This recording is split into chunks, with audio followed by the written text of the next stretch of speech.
Di Lembah Kinta, di negeri Perak, tersergam lebih 60 bukit batu kapur. Struktur-struktur batu kapur ini menjadi peringatan bahawa 450 juta tahun lalu, kawasan ini ditenggelami lautan yang cetek dan luas. Kawasan batu kapur terbentuk apabila lapisan cengkerang dan batu karang di dalam tekanan mengeras menjadi batu. Lapisan berbatu yang mampat ini terangkat dan lama-kelamaan terhakis oleh aliran sungai bawah tanah dan dilarut oleh hujan yang berasid, membentuk ciri-ciri yang amat menakjubkan.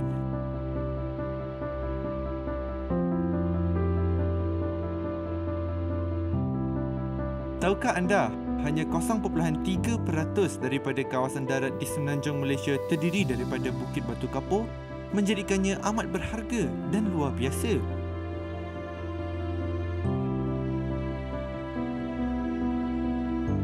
Bukit-bukit mengagumkan ini terdiri daripada dinding yang menjulang tinggi dipenuhi rekahan dan gua.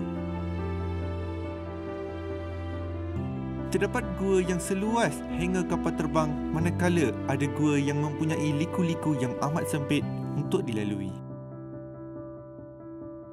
Kebanyakan gua di Lembah Kinta mempunyai formasi batu yang istimewa.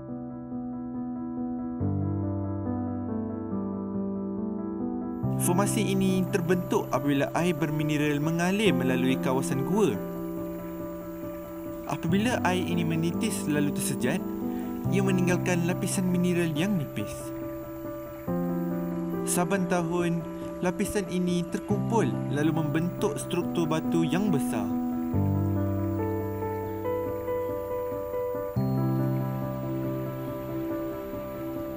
Stalaktit merupakan struktur yang tergantung daripada siling gua, manakala stalagmit terhasil daripada lantai gua.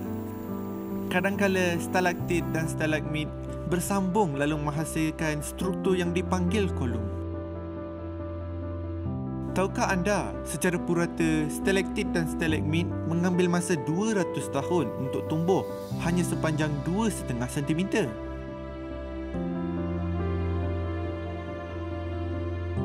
Ini formasi halaktite. Ia terbentuk dalam pelbagai arah yang melawan graviti. Kadangkala ia kelihatan seperti benang, manik, cacing, tanduk rusa dan ranting. Ia biasanya tumbuh di siling atau dinding gua.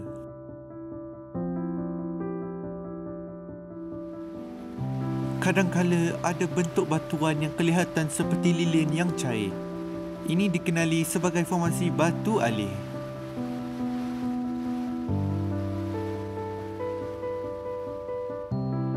Keindahan gua sering mengundang para peneroka gua. Sistem gua di Lembah Kinta tetap menjadi misteri kerana masih banyak yang belum diterokai dan dipetakan.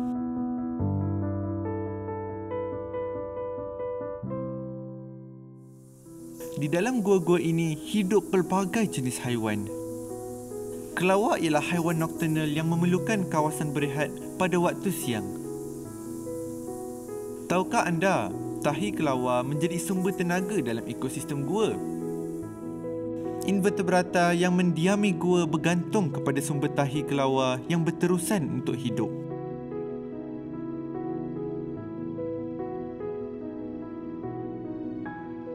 Gua-gua ini menjadi bukti tinggalan sejarah bagi haiwan-haiwan yang pernah hidup di Lembah Kinta sejak berzaman dahulu. Sehingga kini, lebih daripada 100 jenis fosil pernah dijumpai di sini yang berusia beribu-ribu tahun.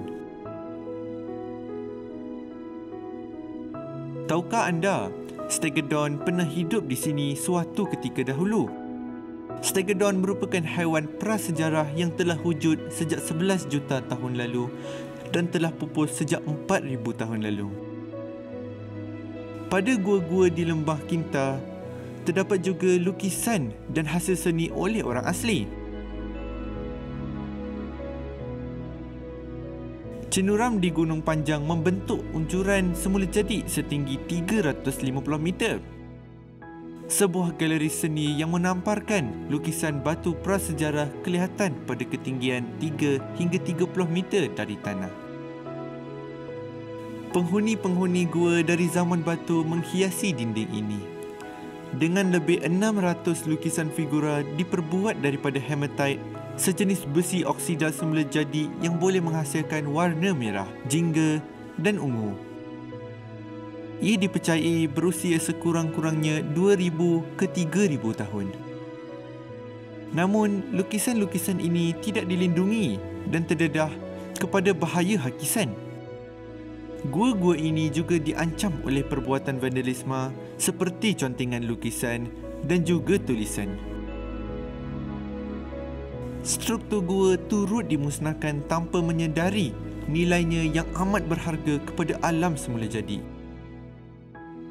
Walaupun Bukit Batu Kapur hanya meliputi segelintir daripada kawasan darat di Malaysia, ia amat kaya dengan biodiversiti. Tahukah anda, dianggarkan 14% daripada tumbuhan vaskula di semenanjung Malaysia hanya terdapat di kawasan Batu Kapur. Spesies flora di sini berbeza membanding di hutan tanah rendah. Secara semula jadinya, kawasan Bukit Batu Kapur agak kering disebabkan air hujan akan mengalir menerusi rekahan pada batu. Flora dan fauna di sini perlu menyesuaikan diri dan kemudian berevolusi menjadi spesies yang unik.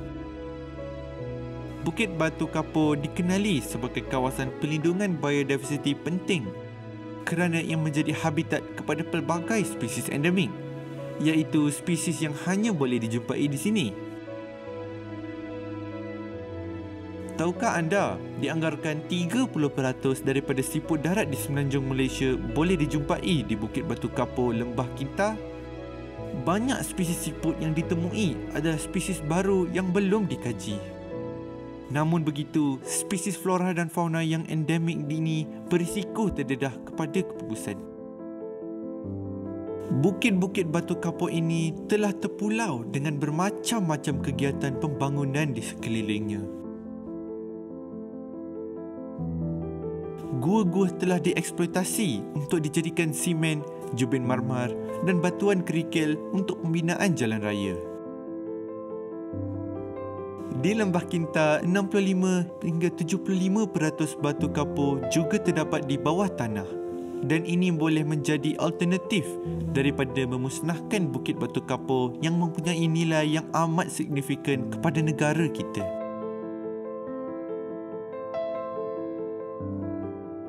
Bukit Batu Kapur di Lembah Kinta bukan sahaja menyimpan khazanah biodiversiti dan warisan sejarah yang tidak ternilai.